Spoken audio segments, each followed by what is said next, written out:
O programa Eclésia está de volta. Nós agradecemos ao Edson de Garcia Teixoto, de Tietê, São Paulo. Ele é um novo sócio aqui da Rede Século XXI. Muito obrigada. Essa é uma obra de evangelização. Nós contamos com o apoio, com a contribuição de cada um de vocês aí de casa também. Agradecemos a Leonice e o Henrique. Muito obrigada pela participação. E olha, o Edson, que se tornou um novo sócio, está concorrendo a um belo prêmio, como diz o Padre Guido.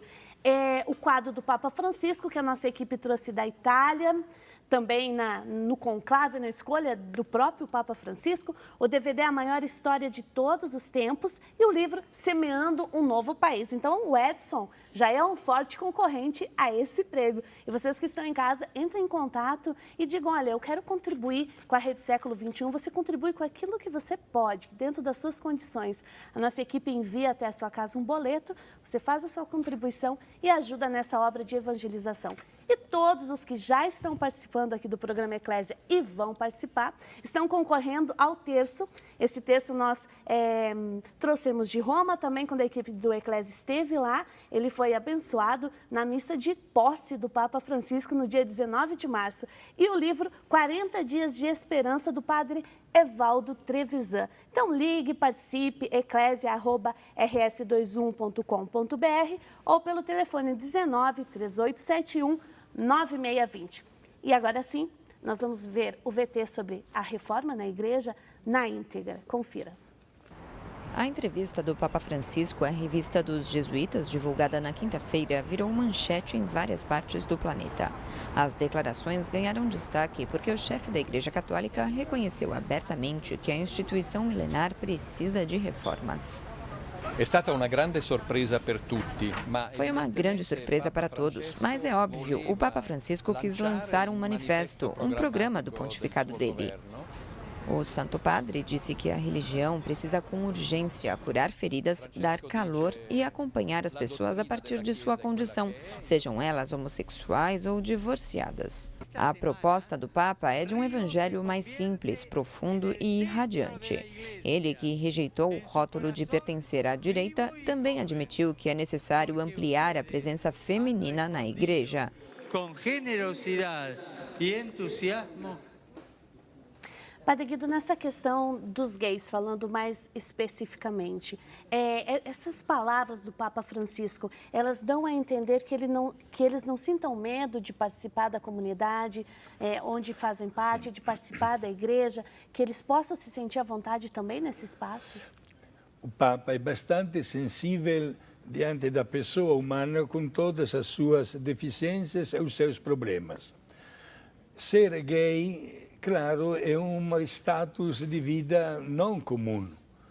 Todos admitem isso, mas é uma tendência que dentro da formação da pessoa humana hoje encontra uma concretização bastante sensível. É muito fácil usar palavras de condenação ou até de exclusão. A linguagem nova do Papa é bem diferente. Ele quer acolher estas pessoas. E, usando as mesmas palavras dele, não se pergunta a uma pessoa ferida na guerra se tem o colesterol alto ou o açúcar no sangue, etc. É ferido, deve ser curado. Depois vamos conversar. O primeiro gesto é de acolhida, não de rejeição. E deixamos bem claro isso, meus amigos, porque há um espanto em algumas pessoas que talvez interpretam as palavras do Papa no sentido oposto. Isto é, o Papa vai permitir até o casamento gay na igreja, mas de jeito nenhum, não vamos para outro excesso. Vamos dizer primeiro que o Papa acolhe a pessoa pecadora que forma a igreja. Ele mesmo se considera pecador.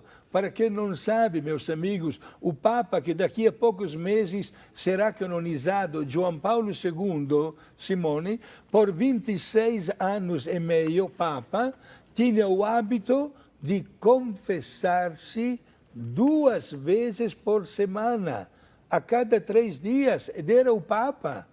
A igreja é santa, mesmo formada por pessoas pecadoras. E é interessante nessa linha que o senhor está levando a resposta quanto aos gays, que ele diz o seguinte: nestes casos de casamento de segunda união, dos casos dos gays, como fazer uma pastoral missionária? É o próprio Papa que se pergunta, ele não está tendo uma resposta absoluta, definitiva. Como fazer essa pastoral missionária? Em que insistir? E ele fala mais, que quando estava em Buenos Aires, ele recebia muitas correspondências de homossexuais falando, olha, a igreja durante muito tempo nos condenou, mas ele disse, a igreja não quer fazer isso. Durante o voo de regresso, ele disse, uma pessoa que ele regressou para a Itália, quando veio ao Brasil, que se uma pessoa é de boa vontade, quer viver a sua fé e ela é homossexual, se Deus não a julga, já que é filha de Deus, quem sou eu para julgá-la? Então, Padre Guido, dentro dessa questão, ele não está dando respostas definitivas, ele está propondo um caminho de misericórdia e de diálogo. Perfeito. Ele quer mostrar a verdadeira compaixão da pessoa humana fraca. Na história, infelizmente, nós notamos pessoas que quiseram acabar com determinados problemas numa maneira mais problemática ainda. Por exemplo, na Segunda Guerra Mundial, vítimas do nazismo, havia os homossexuais. Hitler pensava que matando-os eliminaria o problema, de jeito nenhum. Hoje nós notamos, né, que estas pessoas que sofrem por serem assim, não pensamos que se sintam plenamente realizados com um sorriso nos lábios. Não, é uma doença, é uma enfermidade que deixa a pessoa perplexa. E a igreja não pode hoje se omitir de dar assistência. Por isso, esta acolhida significa exatamente abraçar uma causa, ajudando a pessoa humana até encontrar melhores soluções. Até porque todos queremos nos sentir amados, acolhidos, sim, mais humanos, mais dignos. E uma igreja que se diz cristã, ela tem o dever de ter essa postura, de ter esse comportamento, porque essa foi a proposta do Evangelho. Padre, chegou o e-mail do Fábio da Silva Bergamini e o assunto é a questão de casal de segunda união. Sim. Me separei e casei novamente no civil, entrei com um processo de nulidade que já está 4 anos em andamento. Fui orientado pelo senhor a viver com a atual esposa como irmãos, até se resolver o processo. Isso é muito difícil. Já foi para a segunda instância e eles questionam mais sobre o processo. Por que não se considera a veracidade do julgamento em primeira instância? O que estão questionando, então? Meu nome desta pessoa? É Fábio. Fábio, né? Obrigado pela sua mensagem, pela sua pergunta, pela sua angústia, claro. Quando um casamento, por motivos gravíssimos, como foi no caso do senhor, é claro, não deu mais de ser continuado, a igreja aconselha a separação. A separação, porém, não autoriza os dois a formar uma nova família. Talvez o senhor também se precipitou um pouquinho nisso. Até que não tenha a resposta definitiva da parte da igreja, vale sempre o seu casamento inicial. Portanto, tenha paciência. O senhor falou que é difícil viver como irmão e irmã, mas esse é o aconselhamento que volto a dar para o senhor. E Deus lhe dá esta grande graça de viver assim. Aguarde a igreja, talvez precisa ponderar melhor ainda toda a documentação que o senhor apresentou ao bispo para ser julgado pelo tribunal eclesiástico. Quer dizer que desse questionamento dele, por que não é julgado em primeira instância, é porque quem está avaliando, os padres, estão vendo que não tem elementos suficientes? Perfeito, que é? Sim, exato. Né? Um tribunal age conforme todas as dicas necessárias estabelecidas pelo Código de Direito Canônico. Hoje, tantos casos são solucionados de imediato, outros precisam de um aprofundamento. Não tenha pressa para o seu bem, mesmo com esta abstinência de irmão e de irmã, viva assim por enquanto, até que não chegue a definição da igreja. E nesses casos como o dele, de tantos outros, enquanto espera a solução da nulidade do seu casamento, ou enfim, a verificação das pessoas responsáveis, dos padres do tribunal eclesiástico, a igreja acolhe Ele pode comungar, ele pode participar dos sacramentos? Como é que fica nessa situação? Bela essa sua pergunta, talvez até quase está esperando. Quando uma pessoa se separa, vivendo separada, tem plena comunhão com a igreja, vivendo separada. Mas se já começa a namorar ou viver conjugalmente com outra pessoa, cria um problema. Entendeu? Mas não esqueça que vivendo separados, os dois têm plena comunhão. Pode confessar, pode comungar, pode participar, tem plena vida dentro da igreja. Agora, a igreja pede exatamente, não digo um pouco de paciência, mas também de fazer as coisas conforme a lei de Deus, aprovada plenamente pelo seu magistério aqui na terra, né? Portanto, quando um processo está em andamento, não devemos nos precipitar, porque não sabemos, em primeiro lugar, se a igreja aprova plenamente a nulidade do casamento ou se há motivação suficiente para manter a validade. Talvez para enfatizar essa questão de não casar prematuramente, seja no civil, seja no religioso, o próprio Papa Francisco comentou o que o cardeal Quaracino, predecessor dele, disse. E a fala desse cardeal foi a seguinte: metade dos casamentos são nulos na sua origem, porque as pessoas se casam sem maturidade, sem notarem que é para a vida toda, ou casam-se porque socialmente devem se casar. E aí o Papa Francisco diz, essas questões de maturidade, de não levar em conta que é um compromisso definitivo que você assume, tem que fazer parte de uma pastoral matrimonial mais profunda. E ele já falou em outras circunstâncias que, como igreja, como Vaticano, os cardeais vão se encontrar e a questão da pastoral matrimonial vai ter que ser revista, precisa ser aprofundada. Sim. Tanto é que em outubro deste ano, início de outubro, ele já se encontrou com cardeais, com um grupo que ele estabeleceu, e esse era um dos assuntos. Perfeito. E não esqueçamos, prezados amigos, que os dois sacramentos que podem ser administrados única e exclusivamente para pessoas adultas, porque determinam o status de vida, são exatamente o matrimônio e o sacerdócio. Exato. Padre, chegou uma questão da Luciane Munareto, de Charrua, Rio Grande do Sul. Ela gosta muito do Eclésia, obrigada pela sua participação.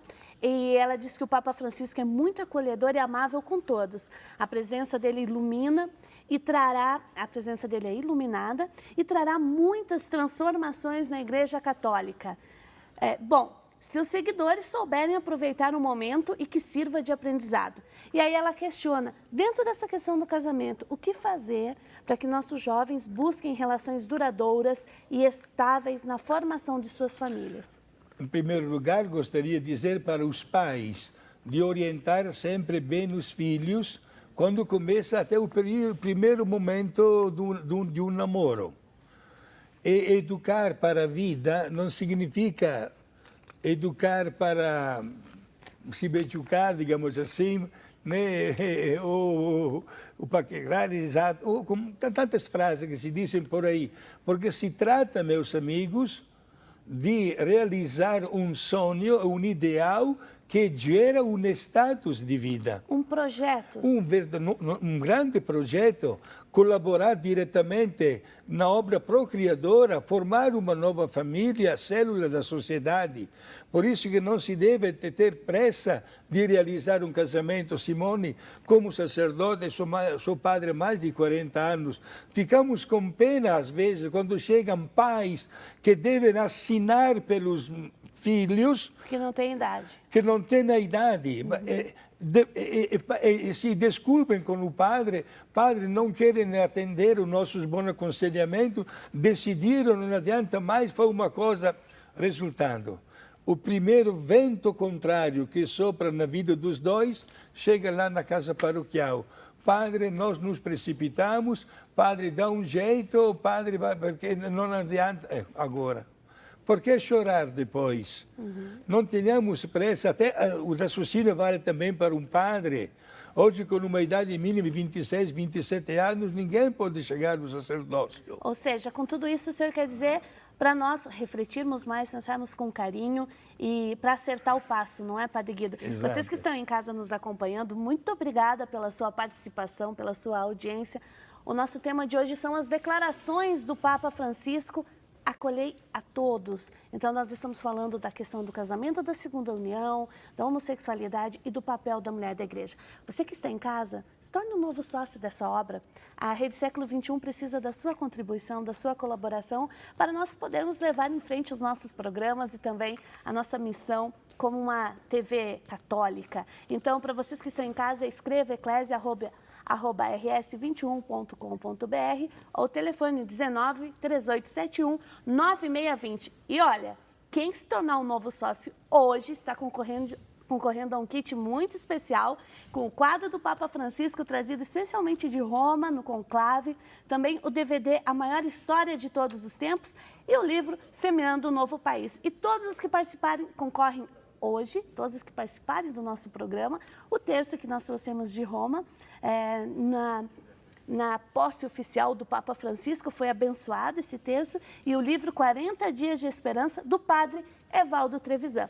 Muito obrigada por todos aqueles que já participaram e o nosso convite para vocês que estão em casa. E a seguir, não perca o nosso debate sobre a questão do papel da mulher da igreja. Nós voltamos já já.